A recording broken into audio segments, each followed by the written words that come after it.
Siapa yang Allah kerikan penyakit, Allah akan beri jadi gugurkan segala salah silap dan dosanya. Untung tak kita? Itu orang sakit beruntung. Bukan untung sakit tu, untung no. Pembalasan Allah. Nak sebab Allah beri dia sakit orang sihat, Allah gugurkan dosa. Sebab tu redha. Kita maki nyakit sebagaimana pohon kayu menggugurkan daun-daunnya. Daun tu ibarat dosa juga daripada pokok. Faham? Tambung gugur daun.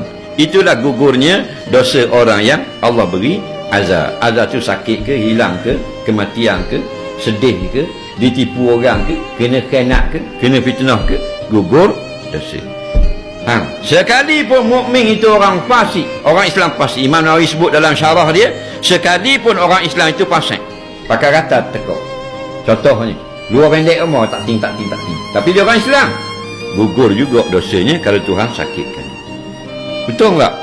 Kita marah. Kalau berobat 2-3 minggu tak jadi apa, penyakit natang babi apa gini. Betul tak? Dah dok keberat menandang gitu ni. Nak ropang dah. Dia sebut benda ropang kalau kejut. Dia sebut spare part motor.